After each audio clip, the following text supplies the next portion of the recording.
IPL 2025 mega auction starting టైంలో అందరినీ బాగా సర్ప్రైజ్ చేసిన టీం ఆర్సీబీ టీం. వాళ్ళ ఆక్షన్లోకి ఏమో 83 కోట్ల రూపాయల పర్సుతో వెళ్లారు. కానీ ప్లేయర్స్ని చూస్తే ఎవరిని కొనరే. ఒకవైపు మార్క్యూ సెట్స్లో సిరాజ్ మరియు చహల్ అండ్ టెక్స్ ఆర్సీబీయన్స్ వచ్చారు, బట్ వాళ్ళని వదిలేశారు. ఈవెన్ ఆక్షన్కి ముందు పంత్ కోసం గట్టిగా వెళ్తారని చెప్పి చాలా రిపోర్ట్స్ వచ్చాయి. తీరా ఆక్షన్లో చూసుకుంటేనేమో అసలు పంత్ కోసం గట్టిగా ట్రై చేయలేదు. సర్లీ పెద్ద ప్లేయర్స్ని అందరినీ వదిలేస్తున్నారంటే ఖచ్చితంగా కేఎల్ రాహుల్ని కొనేస్తారని చెప్పి ఫ్యాన్స్ పండగ చేసుకున్నారు. కానీ ట్విస్ట్ ఏంటంటే ఆర్సీబీ టీం కేఎల్ రాహుల్ని వదిలేశారు. అది కూడా 14 కోట్ల రూపాయల బడ్జెట్లోనే దొరికేస్తాడనే సిచ్యువేషన్లో కూడా అతను వదిలేశారు. చూసాకైతే ఆర్సీబీ ఫ్యాన్స్లో సగం మందికి గుండెకాయ పగిలిపోయింది. 83 కోట్ల రూపాయల పర్స్ పెట్టుకుని మార్కెట్ సెట్లో వచ్చిన ప్లేయర్స్లో ఒక్క ప్లేయర్ని కొంటారని చెప్పి మీమ్స్ వచ్చాయి. ఈవెన్ దీన్ని ఇంకా వర్స్ట్ చేసే విషయం ఏంటంటే ఆ నెక్స్ట్ చూసుకుంటే వాళ్ళు వెంకటేష్ అయ్యర్ కోసం 23 కోట్ల వరకు పెట్టేయడానికి వెళ్ళిపోయారు. సో కేఎల్ రాహుల్ అంటే ఒక కర్ణాటక బాయ్ కోసం 14 కోట్లు పెట్టలేని మీరు వెంకటేష్ అయ్యర్ కోసం 23 కోట్లు పెడతారా? మీలో ఆక్షన్కి ముందు చాలా చూసాం, కేఎల్ రాహుల్ ఆర్సీబీ టీంలోకి వచ్చేస్తాడు, ఇంక అది కాదు ఇది కాదని చెప్పి చాలా పండగ చేసుకున్నారు ఫ్యాన్స్ అంతా. ఇన్ఫాక్ట్ కేఎల్ రాహుల్ స్వయంగా చెప్పాడు నాకు ఆర్సీబీ టీంలో ఆడాలని ఉందని చెప్పి. పైగా ఆక్షన్కి ముందు ఒక లేటెస్ట్ ఇంటర్వ్యూలో కూడా చూసాం, కేఎల్ రాహుల్ 2016 ఐపీఎల్ ఫైనల్ గురించి మాట్లాడాడు. ఆ ఫైనల్ మ్యాచ్లో ఓటమి గురించి నేను కోహ్లీ చాలాసార్లు డిస్కస్ చేసుకున్నాం, ఈవెన్ ఇప్పటికీ డిస్కస్ చేసుకుంటామని చెప్పుకొచ్చాడు. అండ్ ఇంకో సైడ్ చూస్తేనేమో ఆర్సీబీ సోషల్ మీడియా హ్యాండిల్స్లో ఒకటే మ్యూజిక్, కేఎల్ రాహుల్ మావాడు, Karnataka boy, Virat Kohli best friend, ఇంత లేదు అంత కాదన్నారు. మరి ఇంత హడావిడి వచ్చేసి తీరా ఆక్షన్లోకి వచ్చేసరికి అతను 14 కోట్ల రూపాయల బడ్జెట్లోనే దొరికేస్తాడని తెలిసినా సరే అతని కోసం వెళ్ళలేదు. సో ఇదైతే డెఫినెట్లీ ఆర్సీబీ మేనేజ్మెంట్ చేసిన ఒక బిగ్గెస్ట్ మిస్టేక్. అండ్ అఫ్కోర్స్ దీని వెనకాల ఒక సాలిడ్ రీజన్ కనిపిస్తుంది. అదేంటంటే విరాట్ కోహ్లీ క్యాప్టెన్సీ చేస్తానన్నాడు. దీంతో వాళ్ళ ఆక్షన్లో ఇండియన్ క్యాప్టెన్ కోసం కూడా గట్టిగా వెళ్ళవలసిన పని లేదు. ఓన్లీ విరాట్ కోహ్లీ చుట్టూ ఒక సాలిడ్ టీంని బిల్డ్ చేసుకుంటే సరిపోతుంది. అదే విరాట్ కోహ్లీ క్యాప్టెన్సీ విషయంలో విముఖంగా ఉంటే అప్పుడు ఖచ్చితంగా ఆక్షన్లో ఒక పెద్ద ఇండియన్ క్యాప్టెన్ కోసం వెళ్ళి ఉండేవారు. సో ఆర్సీబీ మేనేజ్మెంట్ అయితే ఆక్షన్ టేబుల్ మీద కేవలం ఒక ప్లేయర్గా మాత్రమే చూశారు. క్యాప్టెన్గా కానీ లేదా హోమ్ టౌన్ బాయ్గా కానీ చూడలేదు. అందువల్ల అతను ఇగ్నోర్ చేశారు. అయితే ఇలాంటి థాట్ ప్రాసెస్ ఉన్నప్పుడు ఆక్షన్కి ముందు అంత హడావిడి చేయకుండా ఉంటే బాగుండేది. కేఎల్ రాహుల్ ఇట్టి పరిస్థితిలో కూడా ఆర్సీబీ టీంలోకి వచ్చేస్తాడని ఒక డ్రగ్ను ఫ్యాన్స్కి ఎక్కించకుండా ఉంటే బాగుండేది. So actual RCB team KL Rahul విషయంలో టెక్నికల్గా ఆలోచించారు, ఎమోషనల్గా వెళ్ళలేదు. బట్ ఫ్యాన్స్ మాత్రం ఆ ఎమోషన్ దగ్గర ఆగిపోయారు. మళ్ళీ నాకు నచ్చిన విషయం వెంకటేష్ అయ్యర్కి 23 కోట్లు బిడ్ చేయగలిగినప్పుడు కేఎల్ రాహుల్ కోసం ఎందుకు చేయలేదని చెప్పి. అదే వాళ్ళు కేఎల్ రాహుల్ని వదిలేసిన తర్వాత వెంకటేష్ అయ్యర్ కోసం అంత పెద్ద బిడ్ వేయకుండా ఉండుంటే మేబీ ఫ్యాన్స్ కాస్త కూల్ అయ్యి ఉండేవారు. ఏదో గట్టిగా ప్లాన్ చేస్తున్నారు, సంథింగ్ ఈజ్ కుకింగ్ అని అనుకోవచ్చు. బట్ వెంకీ అయ్యర్ కోసం ఎప్పుడైతే అంత పెద్ద బిడ్ వేశారో అప్పుడు నిజంగా ఫ్యాన్స్ కోపం వచ్చింది. ఇక మిగతా ఆర్సీబీ ప్లేయర్స్ విషయంలో కూడా ఆర్సీబీ టీం ఎలాంటి కనికరం చూపించలేదు. స్టార్టింగ్లో సిరాజ్ని వదిలేశారు, చాహల్ని వదిలేశారు, కేఎల్ రాహుల్ని పట్టించుకోలేదు. అండ్ దాని తర్వాత చూసుకున్న మ్యాక్స్వెల్ తక్కువ రేట్లో వస్తున్నా అతన్ని తీసుకోలేదు. ఈవెన్ విల్ జాక్స్ లాంటి ప్లేయర్ కోసం ఆర్టీఎం యూజ్ చేస్తారేమో అనుకున్నాం, బట్ అది జరగలేదు. సో డెఫినెట్లీ ఆర్సీబీ టీం ఆక్షన్లోకి తమ పాత ప్లేయర్స్ని కొనాలనే మైండ్ సెట్తో ఎక్కడా కూడా రాలేదు. కంప్లీట్గా ఒక న్యూ టీమ్ని బిల్డ్ చేసుకుందాం అనుకున్నారు. అండ్ ఎగ్జాక్ట్లీ అదే చేశారు కూడా. ఈవెన్ వాళ్ళకి మిగిలిన 3 ఆర్టీఎం కార్డ్స్లో ఒకటే యూజ్ చేశారు అనుకుంటా, అది కూడా స్వప్నిల్ సింగ్ కోసం యూజ్ చేశారు. సో డెఫినెట్లీ ఆర్సీబీ టీం అయితే ఆక్షన్లో ఫ్యాన్స్ ఎమోషన్స్తో గట్టిగానే ఆడుకుంది. అయితే కాసేపు ఈ ఎమోషనల్ యాంగిల్ను పక్కన పెడదాం. టెక్నికల్గా ఆర్సీబీ టీం ఆక్షన్లో ఎలా పెర్ఫామ్ చేసిందో చూద్దాం. సో వాళ్ళు బిల్డ్ చేసుకున్న ఫైనల్ స్క్వాడ్లో చూసుకుంటే బ్యాట్స్మెన్ విషయంలో ఆక్షన్లో పెద్దగా ఎవరిని కొనలేదు. కేవలం టిమ్ డేవిడ్ లాంటి ప్లేయర్ని 3 కోట్ల రూపాయలు పెట్టి కొన్నారు. అని ఇదైతే డెఫినెట్లీ చాలా మంచి పిక్ అని చెప్పుకోవచ్చు. ఎస్పీసీలో చిన్నస్వామి గ్రౌండ్ చిన్నగా ఉంటుంది. దీంతో టిమ్ డేవిడ్ బ్యాట్కి ఎడ్జులు తగిలినా సరే 6 వెళ్ళిపోవచ్చు. ఇక మిగతా ఇద్దరు బ్యాటర్స్ చూసుకుంటే ఆబ్వియస్లీ బ్యాకప్ ప్లేయర్స్. పడిక్కల్ మరియు స్వస్తిక్ చక్ర ఇద్దరు కూడా బ్యాకప్ ప్లేయర్స్గా ఉంటారు. అయితే వికెట్ కీపర్స్ విషయానికి వచ్చేసరికి మాత్రం ఆర్సీబీ టీం టాప్ లేపింది. ఫిల్ సాల్ట్ను 11.5 కోట్ల రూపాయల బడ్జెట్లో కొన్నారు. అదైతే అబ్సల్యూట్లీ ఒక మంచి డీల్ అని చెప్పుకోవచ్చు. ఎందుకంటే నేను పర్సనల్గా సాల్ట్ ఒక 15 కోట్ల రూపాయల వరకు వెళ్తాడేమో అనుకున్నా. బట్ ఆర్సీబీ టీం అతన్ని చాలా వరకు అండర్ ప్రైస్లో కొనగలిగింది. అండ్ ఆల్సో ఇక్కడ కూడా సేమ్ టిమ్ డేవిడ్ లాంటి థియరీనే. ఫిల్ సాల్ట్ కూడా ఒక మంచి హిట్టింగ్ బ్యాట్స్మెన్. సో అతనికి చిన్నస్వామి గ్రౌండ్ బాగా సూట్ అవుతుంది. కానీ రెండో వికెట్ కీపర్ విషయానికి వస్తే జితేష్ శర్మకు 11 కోట్లు అవసరమా? సో ఇదైతే కొంతవరకు ఆత్మ పరిశీలన చేసుకోవాల్సిన విషయం. ఎందుకంటే ఒక వికెట్ కీపర్ కోసం ఆల్రెడీ 11 కోట్లు పెట్టారు. దీంతో మళ్ళీ ఇంకో వికెట్ కీపర్ కోసం 11 కోట్లు పెట్టడం అవసరమా? అఫ్కోర్స్ జితేష్ శర్మ అయితే ప్యూర్ బ్యాట్స్మెన్గా ఆడిపించుకోవచ్చు. ఇద్దరు వికెట్ కీపర్స్ ఉన్నప్పటికీ ఇద్దరు కూడా ఖచ్చితంగా ప్లేయింగ్ లెవెల్లో ఉంటారు. బట్ స్టిల్ జితేష్ శర్మకు 11 కోట్ల రూపాయలు అవసరమనే క్వశ్చన్ మార్క్ ఖచ్చితంగా ఉంటుంది. అయితే ఇక్కడ కూడా సేమ్ మళ్ళీ టిమ్ డేవిడ్ థియరీ చెప్పుకోవచ్చు. ఎందుకంటే జితేష్ శర్మ కూడా ఒక మంచి power hitting batsmen. Down the order వచ్చి పెద్ద పెద్ద హిట్స్ కొట్టగలడు. దీంతో అతను కూడా ఖచ్చితంగా చిన్నస్వామి స్టేడియంలో బ్యాటింగ్ చేయడానికి ఎంజాయ్ చేస్తాడు. ఇన్ఫాక్ట్ జితేష్ శర్మ నిజానికి 7 కోట్ల రూపాయల బడ్జెట్లో వచ్చేయవలసిన వాడే. కానీ చివరిలో వేరే టీమ్స్ అతని ప్రైస్ 11 కోట్ల రూపాయల వరకు వెళ్ళేలా చేశాయి. So optional RCB team category wise చూసుకుంటే ఎక్కువగా ఖర్చు పెట్టింది వికెట్ కీపర్స్ మీదే. మిగతా కేటగిరీస్ ఆఫ్ యావరేజ్తో కంపేర్ చేసుకుంటే వికెట్ కీపర్స్ మీద ఆల్మోస్ట్ ప్లేయర్కి 11 కోట్లు ఖర్చు పెట్టారు. ఇక ఆల్రౌండర్స్ విషయానికి వస్తే లియామ్ లివింగ్స్టోన్ మరియు కృణాల్ పాండ్యా ఈ రెండు కూడా స్టీల్స్ అని చెప్పుకోవచ్చు. ఎందుకంటే లివింగ్స్టోన్ క్యాపబిలిటీకి 8.5 కోట్లు తక్కువే. అలాగే కృణాల్ పాండ్యా చూసుకుని ఒక experience Indian spin allrounder. So అతని బిలో 6 crores కొన్నారంటే ఖచ్చితంగా అది స్టీల్ అవుతుంది. ఇక మిగతా ఆల్రౌండర్స్ చూసుకుంటే ఆల్మోస్ట్ అందరూ కూడా బ్యాకప్పే. మెయిన్లీ జేకబ్ బేథెల్ ఇంగ్లాండ్కి చెందిన ఒక స్పిన్ ఆల్రౌండర్ అండ్ అతనైతే ఒక యంగ్స్టర్ కూడా. సో ఇతన్ని ప్యూర్లీ లివింగ్స్టన్కు బ్యాకప్గా తీసుకున్నారు. ఒకవేళ అతను ఇంజూరీ అయినా లేకపోతే బాగా ఆడకపోయినా జేకబ్ ప్లేయింగ్ లెవెన్లోకి వచ్చేస్తాడు. ఇక రొమారో షెఫర్డ్ చేసుకున్న టిమ్ డేవిడ్కి ఒక బ్యాకప్ లాంటి వాడని చెప్పుకోవచ్చు. ఒకవేళ టిమ్ డేవిడ్ ఏమైనా ఫెయిల్ అయితే అతని ప్లేస్లో షెఫర్డ్ని తీసుకొచ్చే ఛాన్సెస్ ఉంటాయి. ఇక స్వప్నిల్ సింగ్ చూసుకుంటే కృణాల్ పాండ్యాకి బ్యాకప్ అని చెప్పుకోవచ్చు, ఎందుకంటే ఇద్దరు కూడా left arm spin allrounders. And చివరిగా మనోజ్ బాండ్గే. సో ఈ ప్లేయర్ పేరు అయితే గుర్తుపెట్టుకోండి, తర్వాత మాట్లాడుకుందాం. ఇక బౌలర్స్ విషయానికి వస్తే ఆర్సీబీ టీం ఆప్షన్లో చించేసిందే. నిజంగా వాళ్ళు బౌలర్స్ని చాలా అంటే చాలా తెలివిగా కొన్నారు. ఎస్పెషల్ ఆ పేస్ అటాక్ డెడ్లీగా ఉంది. సో జాస్ హజల్వుడ్ చూసుకున్న, భువనేశ్వర్ కుమార్ చూసుకున్న ఇద్దరు ఎక్స్పీరియన్స్ ల్యాడ్స్. తమదైన రోజున వంటి చేత్తో మ్యాచ్లు గెలిపిస్తారో లేదో తెలియదు కానీ ప్రతి మ్యాచ్లో కన్సిస్టెంట్గా వేయగలరు. So this is what RCB team previous సీజన్స్లో మిస్ అయ్యింది. వాళ్ళ దగ్గర ఇప్పుడు కూడా ఎకనామికల్గా వేసే పేస్ బౌలర్స్ ఉండేవాళ్ళు కాదు, ఆ ఉన్న వాళ్ళంతా ఎక్కువ రన్స్ ఇచ్చేవాళ్ళే. సో లాస్ట్ టైం ఈ ఆప్షన్లో ఆల్మోస్ట్ 12 కోట్లు పెట్టి అల్జారీ జోసెఫ్ని తీసుకొచ్చారు. బట్ ఈసారి ఆప్షన్లో అదే ప్రైస్కి హజల్వుడ్ను కొనగలిగారు. అండ్ అంతమంది చూసుకుంటే 10 కోట్ల రూపాయల బడ్జెట్లో హర్షల్ పటేల్ మీద రసరంగ లాంటి బౌలర్స్ని కొనేవారు. బట్ ఈసారి భువనేశ్వర్ కుమార్ని తెచ్చుకున్నారు. సో ఆర్సీబీ టీం ఆప్షన్లో బై చేసిన పిక్స్లు ఈ రెండు నాకు చాలా ఫేవరెట్. ఇక పిక్స్ని మరింత కాంప్లిమెంట్ చేసేవి ఆ తర్వాత యంగ్ బౌలర్స్ని కొనడం. సో వాళ్ళు కొన్న రసిక్దార్ సలాం మరియు శ్రేయస్ శర్మ ఇద్దరు కూడా ఎమర్జింగ్ స్టార్స్.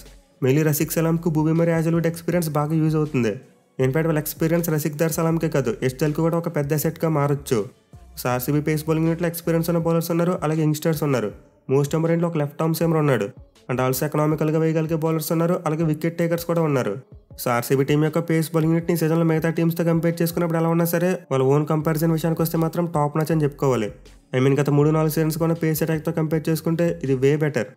ఇక స్పిన్నర్స్ విషయానికి వచ్చిన ఆల్రెడీ ఇద్దరు ఆల్రౌండర్స్ని కవర్ చేసేశారు. ప్లేయింగ్ లెవెన్లోనే కృణాల్ పాండ్యా మరియు లివింగ్స్టన్ ఇద్దరు కూడా స్పిన్ వేస్తారు. అండ్ వీళ్ళతో పాటు ఇంకొక స్పిన్నర్ని ఆడించుకుంటే సరిపోతుంది. సో దీనికోసం అయితే వాళ్ళు శ్రేయస్ శర్మని తీసుకున్నారు. అండ్ ఈ పిక్ అయితే కొంతవరకు డీసెంట్ అని చెప్పుకోవచ్చు, ఎందుకంటే చిన్న స్వామి గ్రౌండ్ మరీ అంత స్పిన్ ఫ్రెండ్లీ వికెట్ కాదు. దీంతో ఒక భారీ స్పిన్నర్ని తీసుకొచ్చే కంటే ఇలాంటి ప్లేయర్ని ఆడిస్తే బెటర్. ఇన్ఫాక్ట్ వాళ్ళు కావాలనుకుంటే లివింగ్స్టన్ మరియు కృణాల్ పాండ్యాతో కూడా మేనేజ్ చేసేయచ్చు. బట్ వాళ్ళ ఎక్స్పెండర్ ఉంటే ఆ మజా వేరు కాబట్టి ఖచ్చితంగా అతను ఆడిస్తారు. ఇక దానికి బ్యాకప్గా మోహిత్ రాతిని తీసుకున్నారు. సో అతను కూడా ఒక లెగ్ స్పిన్నరే. అలాగే మిగతా బౌలర్స్ విషయానికి వస్తే నొవాంతో షారా మరియు లుంగి ఇంగిడే ఇద్దరు కూడా హజల్వుడ్కి బ్యాకప్ అని చెప్పుకోవచ్చు. ఇన్ఫాక్ట్ వాళ్ళు కావాలనుకుంటే ఫారెన్ పేసర్స్ని రొటేట్ కూడా చేసుకోవచ్చు. ఇక చివరికి అభినందన్ సింగ్ చూసుకుంటే అతను ఒక Indian fast bowler, most likely భూవీకి బ్యాకప్ అని చెప్పుకోవచ్చు. సో ఓవరాల్గా ఆర్సీబీ టీమ్ స్క్వాడ్ అయితే ఇది. అండ్ వాళ్ళు ఈ స్క్వాడ్లో ఏ ప్లేయర్ని కూడా 15 కోట్ల కంటే ఎక్కువ పెట్టి కొనలేదు. ఇన్ఫాక్ట్ 15 కోట్ల దాకా వెళ్ళడం ఎందుకు, ఏ ప్లేయర్కి 13 కోట్ల కంటే ఎక్కువ పెట్టలేదు. సో ఈ విషయంలో అయితే ఆర్సీబీ టీం నన్ను చాలా ఇంప్రెస్ చేసింది. వాళ్ళకి గతంలో ఆప్షన్ స్ట్రాటజీ చూసుకుంటే చాలా పూర్గా ఉండేది, ఏ ప్లేయర్ని ఎందుకు కొంటున్నారో ఐడియా ఉండేది కాదు. కానీ ఈసారి మాత్రం వాళ్ళ దగ్గర ఉన్న పర్సన్ ప్రాపర్గా స్ప్లిట్ చేయగలిగారు. ఏదో ఒక కేటగిరీ మీద ఎక్కువ అమౌంట్ పెట్టేయకుండా మంచి బౌలర్స్ని కొన్నారు, మంచి ఆల్రౌండర్స్ని కొన్నారు, అలాగే మంచి వికెట్ కీపర్స్ని కూడా కొనగలిగారు. ఈవెన్ బ్యాటింగ్లో చూసుకున్న టిమ్ డేవిడ్ని తీసుకున్నారు. So maybe RCB team 2025 mega ఆప్షన్లో మిగతా టీమ్స్తో కంపేర్ చేసుకుంటే అంత గొప్పగా పెర్ఫామ్ చేసినట్టు కనిపించకపోవచ్చు. పెద్ద ప్లేయర్స్ని కొనలేదు, కేవలం వదిలేశారు కాబట్టి యావరేజ్గా అనిపిస్తుంది.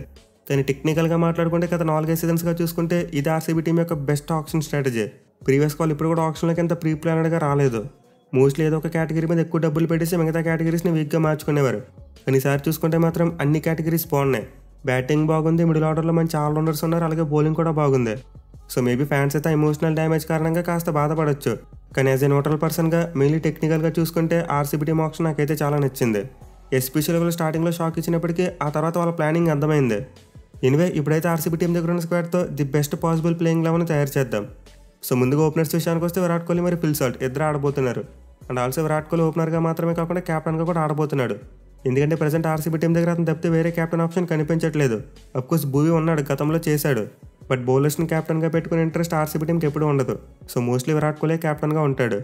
ఇక అతని పార్ట్నర్ ఫిల్ సాల్ట్ ఒక అగ్రెసివ్ బ్యాట్స్మెన్ కాబట్టి వాళ్ళ ఓపెనింగ్ కాంబినేషన్ బాగా సెట్ అవుతుంది. సో సాల్ట్ అయితే పవర్ ప్లేలో క్విక్గా రన్స్ చేసి విరాట్ కోహ్లీ మీద ప్రెజర్ తీసేస్తాడు. కానీ ఇప్పుడు సమస్య ఏంటంటే నెంబర్ 3లో ఎవరు ఆడతారు. సో ఆర్సీబీ టీం అయితే నెంబర్ 3 స్పాట్ కోసం ఒక స్పెషలిస్ట్ ప్లేయర్ని కొనలేకపోయారు. అండ్ ఆప్షన్లో వాళ్ళు మిస్ చేసిన బిగ్గెస్ట్ థింగ్ ఇదే. చాలా వరకు మిగతా స్పాట్స్ అన్ని ప్లానింగ్ తగ్గట్టు ఫిల్ చేసుకున్నారు. బట్ ఈ నెంబర్ 3 స్పాట్ కోసం మాత్రం ఒక సరైన ప్లేయర్ని పిక్ చేయలేకపోయారు. అయితే కొంతమంది దేవదత్ పడిక్కల్ని ఆడించవచ్చు కదా అని అనొచ్చు. బట్ ఈ ఏడాది చూసాం అతను 1 డౌన్లో లక్నో టీం తరపున ఎంత దారుణంగా ఫెయిల్ అయ్యాడు అనేది. సో ఒకవేళ మేబీ ఆర్సీబీ టీం పడిక్కల్ని పట్టుబెట్టి ఆడించాలనుకుంటే ఓపెనర్గా ఆడిస్తే బెటర్. అది ఎలాంటి ఫిల్ సాల్ట్ మరియు దేవదత్ పడిక్కల్ ఓపెనింగ్ చేస్తారు. అండ్ దాని నెంబర్ 3లో విరాట్ కోహ్లీ ఆడతాడు. బట్ ఐపీఎల్లో కోహ్లీకి ఓపెనర్గానే ఎక్కువ సక్సెస్ ఉంది కాబట్టి నెంబర్ 3లో ఆడడం అనేది ఒక క్వశ్చన్ మార్క్. అయితే అని చెప్పి మనం ఈ పాసిబిలిటీని కంప్లీట్గా కొట్టి పారేయలేం. కెప్టెన్ అవుతున్నాడు కాబట్టి మేబీ ట్రై చేయొచ్చు. కానీ ఐడియల్గా చూసుకుంటే మాత్రం వాళ్ళకి నెంబర్ 3లో రజత్ పటిడార్ ఆడాలి, ఎందుకంటే అంతకంటే బెస్ట్ ఆప్షన్ లేదు. సో ఆర్సీబీ టీం యొక్క మిడిల్ ఆర్డర్ ఈసారి కాస్త బలంగా కనిపిస్తుంది కాబట్టి మేబీ పటిడార్ని అప్ ది ఆర్డర్ ప్రమోట్ చేయొచ్చు, ఎలాంటి ప్రాబ్లం రాదు. ఇన్ఫాక్ట్ పడిడాన్ని 3 ఆడిస్తే నెంబర్ 4లో కృణాల్ పాండ్యాని ఆడించే ఛాన్స్ వస్తుంది. ఎందుకంటే కృణాల్ పాండ్యా మిడిల్ ఆర్డర్లో ఇన్నింగ్స్ని బాగా యాంకర్ చేయగలడు. పైగా వాళ్ళ టాప్ 3 రైట్ హ్యాండ్ బ్యాట్స్మెనే, అన్న తర్వాత వచ్చే బ్యాట్స్మెన్ కూడా రైట్ హ్యాండ్ బ్యాట్స్మెనే. దీంతో వాళ్ళందరి మధ్యలో ఒక లెఫ్ట్ హ్యాండర్గా కృణాల్ పాండ్యా నెంబర్ 4లో ఆడితే బెటర్.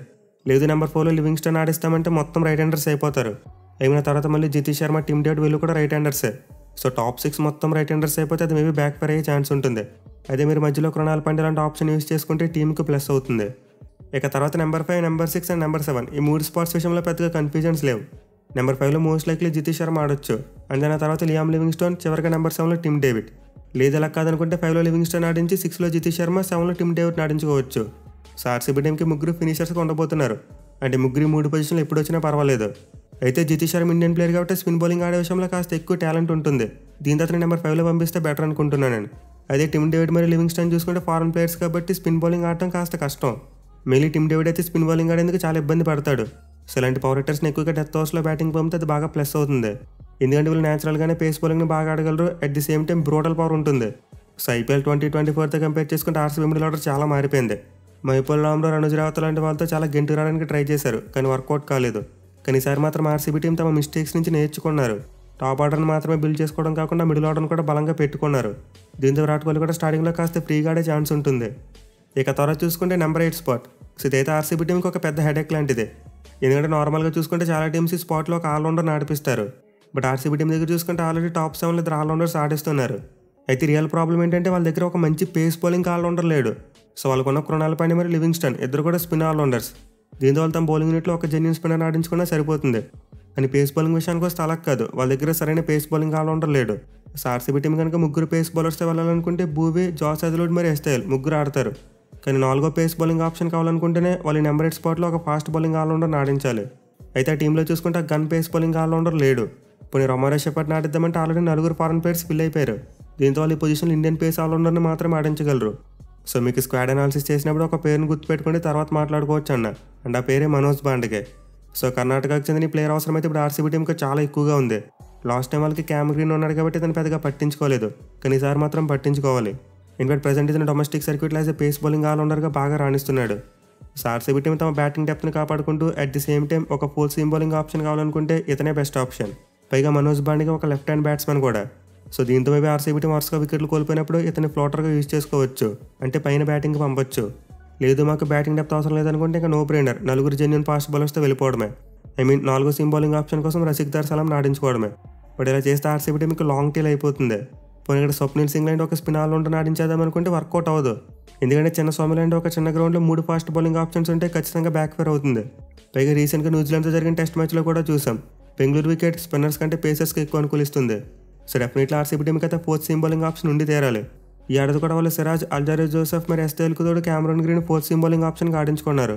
సో మరోసారి చిన్న స్వామి వికెట్ మీద అలాంటి ఫార్ములాతోనే వెళ్ళాలి. ఇక మిగతా 3 స్పాట్స్ గురించి ఆల్రెడీ మాట్లాడుకున్నాం. నెంబర్ 9లో భువనేశ్వర్ కుమార్, 10లో జాస్ హజల్వుడ్ అండ్ 11లో ఎస్టైల్ వీళ్ళు ముగ్గురు ఆడతారు. అండ్ ఇంపాక్ట్ ప్లేయర్గా చూసుకుంటే ఆబ్వియస్లీ శ్రేయస్ శర్మ ఆడతాడు. అయితే వాళ్ళు ఇక్కడ ఒక గ్యాంబ్లింగ్ తీసుకోవచ్చు. అదేంటంటే శ్రేయస్ శర్మ ప్లేస్లో రసిక్ సలాంని ఆడించుకోవచ్చు. అంతే నెంబర్ 8లో మనోజ్ బాండ్కే ప్లేస్లో స్వప్నిల్ సింగ్ని ట్రై చేయొచ్చు.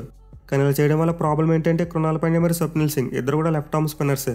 దీంతో అపోనెంట్ టీంలో ఎక్కువ మంది లెఫ్ట్ హ్యాండ్ బ్యాట్స్మెన్ ఉంటే ఇద్దరిని ఈజీగా కౌంటర్ చేస్తారు. బట్ ఎనివి పాసిబిలిటీని అయితే మనం తీసేయలేం. వాళ్ళు ఖచ్చితంగా ఏదో ఒక పాయింట్ ఆఫ్ టైంలో స్వప్నిల్ సింగ్ని తీసుకొస్తారు. బట్ ఐడియల్గా చూసుకుంటే మాత్రం స్టార్టింగ్లో శ్రేయస్ శర్మకి ఆపర్చునిటీస్ ఇవ్వాలి. ఒకవేళ అతను ఫెయిల్ అయితే ఇంకా తప్పదు కాబట్టి స్వప్నిల్ సింగ్ని తీసుకొచ్చి రసిక్ సలాంని ఇంపాక్ట్ ప్లేయర్గా ఆడించుకోవాలి. సో గైస్ నాకు అనిపిస్తున్న ఆర్సీబీ టీం యొక్క బెస్ట్ ప్లేయింగ్ లెవెన్ అయితే ఇదే. అండ్ ఈ ప్లేయింగ్ లెవెన్లో చూసుకుంటే మీకు పెద్దగా లూప్ హోల్స్ ఏమీ కనిపించవు. ఆల్మోస్ట్ అన్ని స్పాట్స్ కూడా బలంగా కనిపిస్తున్నాయి. అండ్ నెంబర్ 8 స్పాట్ విషయంలోనే కాస్త కన్ఫ్యూజన్ ఉంది. బట్ మిగతా టీం మొత్తం మంచి యూత్ అండ్ ఎక్స్పీరియన్స్తో మిక్స్ అయి ఉంది. సో 18వ సీజన్లో 18వ జెర్సీ క్యాప్టెన్సీలో బరిలో తెగిపోతున్న ఆర్సీబీ టీంకి కప్ కొట్టడానికి ఈ ప్లేయింగ్ లెవెన్ సరిపోతుంది. వాళ్ళు చేయవలసిందల్లా ఐపీఎల్ 2024 సెకండ్ హాఫ్లో ఎంత కాన్ఫిడెంట్గా ఆడారో అదే కంటిన్యూ చేయాలి. సో ఫస్ట్ గత 3-4 సీజన్స్ నుంచి కంపేర్ చేసుకుంటే ఆర్సీబీ టీం అయితే బెటర్ టీంని బిల్డ్ చేసుకున్నారు. గత 3 to 4 సీజన్స్కి ఆర్సీబీ టీం అయితే ఎప్పుడు కూడా అంత బ్యాలెన్స్డ్గా కనిపించలేదు నాకు. అయితే మిడిల్ ఆర్డర్లో లోపం ఉండడం, లేకపోతే బౌలింగ్లో లోపం ఉండడం, లేకపోతే టాప్ ఆర్డర్లో లోపం ఉండడం, ఇలా ఏదో ఒకటి కనిపిస్తూ ఉండేది. బట్ ఈసారి మాత్రం అన్ని డిపార్ట్మెంట్స్ మంచి ఈక్వల్గా కనిపిస్తున్నాయి. సో చూడాలి మరి ఈ టీంతో ఆర్సీబీ టీం తమ 18వ ప్రయత్నంలో అయినా సరే సక్సెస్ అవుతారో లేదా అనేది.